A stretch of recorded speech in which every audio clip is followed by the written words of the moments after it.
ಆಯಿತು, ಮುಂದಿನ ಶನಿವಾರಕ್ಕೆ ಮುಂದೂಡಿದ್ದಾರೆ. ಈಗ ಅವರು ಕೆಲವು ಲೀಗಲ್ ಮತ್ತು ಟೆಕ್ನಿಕಲ್ ಆಸ್ಪೆಕ್ಟ್ಸ್ ಮೇಲೆ ಆರ್ಗ್ಯುಮೆಂಟ್ ಮಾಡಿದ್ರು. ಅದರಲ್ಲಿ ವಿಶೇಷವಾಗಿ ಅವ್ರು ಏನಪ್ಪ ಅಂದರೆ ರಾಜ್ಯಪಾಲರು ಆತುರವಾಗಿ ನಿರ್ಧಾರ ತಗೊಂಡಿದ್ದಾರೆ ಅನ್ನೋದು ಒಂದು, ಮತ್ತು ಏಕಪಕ್ಷೀಯವಾಗಿ ನಿರ್ಧಾರ ಮಾಡಿದ್ದಾರೆ. ಎ ಬಗ್ಗೆ ಈಗ ರಾಜ್ಯಪಾಲರು ಅವರು ಪ್ರಾಸಿಕ್ಯೂಷನ್ಗೆ ಅನುಮತಿಯನ್ನು ನೀಡಿದ್ದಾರೆ. ನೀವು ಕೂಡ ಪ್ರತಿವಾದಿಗೆ ಒಂದು ದೂರನ್ನು ನೀಡಿದ್ರಿ.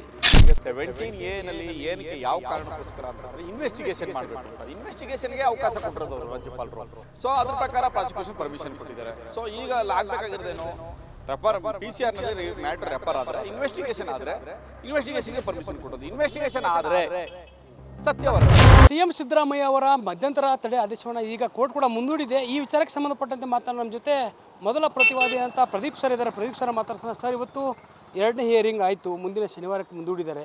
ಯಾವ ರೀತಿ ಕಾನೂನು ವಿಚಾರಣೆ ಆಯಿತು ಸರ್? ಈಗ ಅವರು ಕೆಲವು ಲೀಗಲ್ ಮತ್ತು ಟೆಕ್ನಿಕಲ್ ಆಸ್ಪೆಕ್ಟ್ಸ್ ಮೇಲೆ ಆರ್ಗ್ಯುಮೆಂಟ್ ಮಾಡಿದ್ರು. ಅದರಲ್ಲಿ ವಿಶೇಷವಾಗಿ ಅವ್ರು ಏನಪ್ಪ ಅಂದರೆ ರಾಜ್ಯಪಾಲರು ಆತುರವಾಗಿ ನಿರ್ಧಾರ ತಗೊಂಡಿದ್ದಾರೆ ಅನ್ನೋದು ಒಂದು, ಮತ್ತು ಏಕಪಕ್ಷೀಯವಾಗಿ ನಿರ್ಧಾರ ಮಾಡಿದ್ದಾರೆ ಅಂತ. ಅದಾದಮೇಲೆ ಇದು ಸಂಪುಟ ಸಭೆ ಏನೋ ಒಂದು ತೀರ್ಮಾನವನ್ನು ಮಾಡ್ತು, ಆ ತೀರ್ಮಾನವನ್ನು ನೀವು ಇಲ್ಲಿ ಪರಿಗಣನೆ ಮಾಡಿಲ್ಲ ಅಂತ. ಆಮೇಲೆ ಇನ್ನೊಂದು ಪಾಯಿಂಟ್ ಏನು ಹೇಳಿದ್ರು ಅಂದರೆ ರಾಜ್ಯಭವನಗಳು ಎಲ್ಲೆಲ್ಲಿ ಕಾಂಗ್ರೆಸ್ ಸರ್ಕಾರಗಳಿದ್ದಾವೋ ಅಲ್ಲಿ ಅದು ರಾಜಭವನವನ್ನು ಮಿಸ್ಯೂಸ್ ಮಾಡ್ಕೋತಾ ಇದ್ದಾರೆ ಅನ್ನೋದ್ರ ಬಗ್ಗೆ ಆರ್ಗ್ಯುಮೆಂಟ್ ಮಾಡಿದ್ರು. ಮತ್ತು ಇನ್ನೂ ಒಂದು ಏನಪ್ಪ ಅಂದರೆ ಅವ್ರ ಮುಂದೆ ಹಲವಾರು ಪ್ರಕರಣಗಳು ಬಾಕಿದ್ದು, ಆದರೂ ಕೂಡ ಪ್ರಾಸಿಕ್ಯೂಷನ್ ಪರ್ಮಿಷನ್ ಅವ್ರನ್ನ ಕೊಡದೆ ಇದನ್ನು ತರಾತುರಿಯಲ್ಲಿ ಇದನ್ನು ತಗೊಂಡು ಪ್ರಾಸಿಕ್ಯೂಷನ್ಗೆ ಪರ್ಮಿಷನ್ ಕೊಟ್ಟಿದ್ದಾರೆ ಅನ್ನೋ ಲೀಗಲ್ ಮತ್ತು ಟೆಕ್ನಿಕಲ್ ಆಸ್ಪೆಕ್ಟ್ಸ್ ಮೇಲೆ ಅವ್ರು ಆರ್ಗ್ಯುಮೆಂಟ್ ಮಾಡಿದ್ರು. ಅವ್ರ ಆರ್ಗ್ಯುಮೆಂಟ್ ಕನ್ಕ್ಲೂಷನ್ ಆಗಿದೆ. ಸೊ ನಮ್ಮ ಆರ್ಗ್ಯುಮೆಂಟ್ಸ್ಗೆ ಶನಿವಾರಕ್ಕೆ ಮಾಡಿದ್ದಾರೆ. ಸರ್, ಈಗ ಏನು ಹಲವಾರು ಪ್ರಕರಣಗಳು ಬಾಕಿ ಇದ್ದಾವೆ ಅನ್ನೋದು ಇದೊಂಥರ ಏನು BJPಗರ ಮೇಲೆ JDS ಮೇಲೆ ಆರೋಪ ಮಾಡುವಂಥದ್ದಾದರೆ ಈ ಒಂದು ಹಗರಣ ಸಿದ್ದರಾಮಯ್ಯನವ್ರಿಗೆ ಎಷ್ಟು ಮುಳ್ಳಾಗ್ಬೋದು? ಈಗ ಅಲ್ಲಿ ಯಾವ್ಯಾವ ಪ್ರಕರಣಗಳು ಬಾಕಿ ಇದ್ದಾವೆ, ಯಾಕಿದ್ದಾವೆ, ಯಾವ ಹಂತದಲ್ಲಿದ್ದಾವೆ ಅನ್ನೋದ್ರ ಬಗ್ಗೆ ನಾನು ಹೇಳೋಕ್ಕಾಗಲ್ಲ. ಕಳೆದ ಬಾರಿ ಆರ್ಗ್ಯುಮೆಂಟ್ಸ್ ಸಮಯದಲ್ಲಿ ರಾಜ್ಯಪಾಲರ ಪರವಾಗಿ ಅಪೇರ್ ಆದಂಥ ವಕೀಲರು ಅದ್ರ ಬಗ್ಗೆ ಹೇಳಿದರು, ನಮ್ಮ ಟೇಬಲ್ ಮೇಲೆ ಯಾವುದೇ ರೀತಿಯ ಪ್ರಕರಣಗಳು ಬಾಕಿ ಉಳಿದಿಲ್ಲ, ನಾವು ವಾಪಸ್ ಹಾಕಿದ್ದೀವಿ ಅಂತ.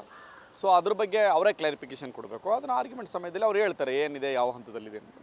ನನಗೆ ಅದ್ರ ಬಗ್ಗೆ ಮಾಹಿತಿ ಇಲ್ಲ ಸರ್. 17A ಬಗ್ಗೆ ಈಗ ರಾಜ್ಯಪಾಲರು ಅವರು ಪ್ರಾಸಿಕ್ಯೂಷನ್ಗೆ ಅನುಮತಿಯನ್ನು ನೀಡಿದ್ದಾರೆ. ನೀವು ಕೂಡ ಪ್ರತಿವಾದಿಗೆ ಒಂದು ದೂರನ್ನು ನೀಡಿದ್ರಿ. ಅದರ ವಿಚಾರಣೆಯಲ್ಲಿ ಅವ್ರಿಗೆ ಹೆಂಗೆ ಮುಂದಿನ ಕಾರಣಬೇಕು? ಈಗ 17A ಏನಕ್ಕೆ ಯಾವ ಕಾರಣಕ್ಕೋಸ್ಕರ ಅಂತಂದರೆ ಇನ್ವೆಸ್ಟಿಗೇಷನ್ ಮಾಡಬೇಕು ಅಂತ, ಇನ್ವೆಸ್ಟಿಗೇಷನ್ಗೆ ಅವಕಾಶ ಕೊಟ್ಟಿರೋದು ಅವರು ರಾಜ್ಯಪಾಲರು. ಇನ್ವೆಸ್ಟಿಗೇಷನ್ ಮಾಡಿ, ಈಗ ನಾನೊಂದು ದೂರು ಕೊಟ್ಟಿದ್ದೀನಿ, ನಾನು ಅವ್ರ ಮೇಲೆ ಅಲಿಗೇಷನ್ ಮಾಡ್ತಾಯಿದ್ದೀನಿ, ಅದರಲ್ಲಿ ಏನೋ ಲೋಪ ಆಗಿದೆ, ಅಲ್ಲೇನೋ ಮಿಸ್ಯೂಸ್ ಆಗಿದೆ, ಪವರ್ ಮಿಸ್ಯೂಸ್ ಆಗಿದೆ, ಇನ್ಫ್ಲೂಯೆನ್ಸ್ ಆಗಿದೆ, ಡಾಕ್ಯುಮೆಂಟ್ಸ್ ಫೋರ್ಜರಿ ಆಗಿದೆ, ಇದೆಲ್ಲ ನಮ್ಮ ಅಲಿಗೇಷನು. ಇದಕ್ಕೆಲ್ಲ ಉತ್ತರ ಎಲ್ಲಿ ಸಿಗೋದು? ನಾನೊಂದು ಲೋಕಾಯುಕ್ತ ಕಂಪ್ಲೇಂಟ್ ಕೊಟ್ಟಿದ್ದೆ, ಕಂಪ್ಲೇಂಟ್ನು ಅವ್ರು ಏನೋ ಆಕ್ಷನ್ ತೊಗೊಂಡಿಲ್ಲ, ಅದಾದಮೇಲೆ ಇಲ್ಲಿ ದೂರು ಕೊಟ್ಟಿದ್ದೀವಿ. There is a legal process, ನನ್ನ ಪ್ರಕಾರ ನಾನು ಮಾಡಿದ್ದೀನಿ. ಸೊ ಅದ್ರ ಪ್ರಕಾರ ಪ್ರಾಸಿಕ್ಯೂಷನ್ ಪರ್ಮಿಷನ್ ಕೊಟ್ಟಿದ್ದಾರೆ. ಸೊ ಈಗ ಆಗಬೇಕಾಗಿರೋದೇನೋ PCR ಮ್ಯಾಟರ್ ರೆಫರ್ ಆದರೆ ಇನ್ವೆಸ್ಟಿಗೇಷನ್ ಆದರೆ ಇನ್ವೆಸ್ಟಿಗೇಷನ್ಗೆ ಪರ್ಮಿಷನ್ ಕೊಡೋದು. ಇನ್ವೆಸ್ಟಿಗೇಷನ್ ಆದರೆ ಸತ್ಯ ಹೊರ ಬೀಳ್ತದೆ. ತಪ್ಪಾಗಿದೆಯಾ ತಪ್ಪಾಗಿಲ್ಲೋ ಎರಡೂ ಗೊತ್ತಾಗೋದು ಯಾವಾಗ ಇನ್ವೆಸ್ಟಿಗೇಷನಲ್ಲಿ.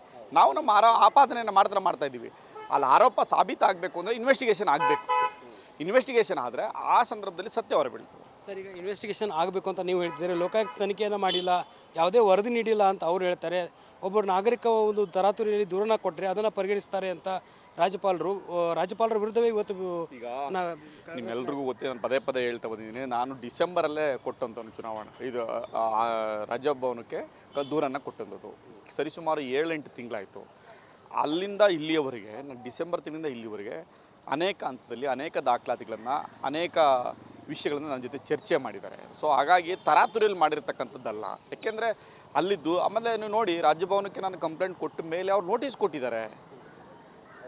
ಅಬ್ರಾಮ್ ಅವರು ಮತ್ತು ಇನ್ನೊಬ್ಬರು ದೂರದಾರರು ಸ್ನೇಹಮಯಿ ಕೃಷ್ಣ ಅವರು ಎಲ್ಲರೂ ಕೊಟ್ಟರ ಮೇಲೆ ಅವರು ಒಂದು ನೋಟಿಸ್ನ ಇದಕ್ಕೆ ಕೊಟ್ಟಿದ್ದಾರೆ ಮುಖ್ಯಮಂತ್ರಿಗಳು ಒಂದು ಕ್ಯಾಬಿನೆಟ್ ಮೀಟಿಂಗ್ ಕರೆದಿದ್ದಾರೆ, ಅದರಲ್ಲಿ ಒಂದು ಡಿಸಿಷನ್ ತೊಗೊಂಡಿದ್ದಾರೆ.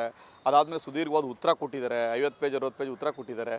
ಸೊ ಎಲ್ಲಿ ಒಂದೇ ದಿವಸಕ್ಕೆ ಆಗಿರತಕ್ಕಂಥದ್ದಲ್ಲ. ಸೊ ಅದು ಲೀಗಲ್ ಪ್ರೊಸೆಸ್ಸಲ್ಲಿ ಅದು ತನ್ನೇ ಆದ ರೀತಿಯಲ್ಲಿ ಕೆಲಸ ಮಾಡಿವೆ. ಸರಿ, ತಪ್ಪೇ ಮಾಡಿಲ್ಲ ಅಂದರೆ ಯಾಕೆ ಒಂದು ನೈತಿಕತೆಯನ್ನು ಹೊಣೆ ಅವರೇ ಹೇಳಿದಾರಲ್ಲ, ವಿಧಾನಸೌಧದಲ್ಲಿ ಹೇಳಿದ್ದಾರೆ. ವಿಧಾನಸೌಧದಲ್ಲಿ ಉತ್ತರ ಕೊಡೋಕೆ ಅವಕಾಶ ಇತ್ತಲ್ವಾ?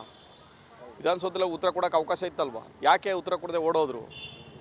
ಅಲ್ಲಿ ಲೋಪ ಆಗಿದೆ, ಮಿಸ್ಯೂಸ್ ಆಗಿದೆ, ಪವರ್ ಮಿಸ್ಯೂಸ್ ಆಗಿದೆ, ಇನ್ಫ್ಲೂಯೆನ್ಸ್ ಆಗಿದೆ, ಫೋರ್ಜ್ ಆಗಿದೆ. ಸೊ ಫ್ಯಾಮಿಲಿಗೆ ಬೆನಿಫಿಟ್ ಆಗಿದೆ, ಸತ್ತೋದನ ಹೆಸರಲ್ಲಿ ಡಿನೋಟಿಫೈ ಮಾಡಿದ್ದಾರೆ. ಸೊ ಈಗ ಹಲವಾರು ವಿಚಾರಗಳು ಅದರಲ್ಲಿ ಇದ್ದಾವೆ. ಅದೆಲ್ಲವೂ ಗೊತ್ತಾಗಬೇಕು ಅಂತಂದರೆ ಇನ್ವೆಸ್ಟಿಗೇಷನ್ ಆಗಬೇಕು. ಇದಿಷ್ಟು ದೂರದಾರರಂಥ ಪ್ರದೀಪ್ ಕುಮಾರ್ ಅವರ ಮಾತು. ಏನೋ ತಪ್ಪು ಮಾಡಲಿಲ್ಲ ಅಂದರೆ ಯಾಕೆ ಹೆದರಬೇಕು ಅನ್ನೋದು ಒಂದು ಕಡೆ, ಆದರೆ ವಿಧಾನಸೌಧರು ಕೂಡ ಅವರೇ ಒಪ್ಕೊಂಡಿದ್ದಾರೆ. ಹೀಗಾಗಿ ತನಿಖೆಯನ್ನು ಎದುರಿಸಲಿ ಅನ್ನುವಂಥ ಮಾತನ್ನು ಹೇಳ್ತಾ ಇರುವಂಥದ್ದು. ಕ್ಯಾಮ್ರಾ ಪರ್ಸನ್ ಪವನ್ ಜೊತೆ Durgesh Naik, guarantee news, Bengaluru. Guarantee news, ಸುದ್ದಿ ಖಚಿತ, ನ್ಯಾಯ ನಿಶ್ಚಿತ.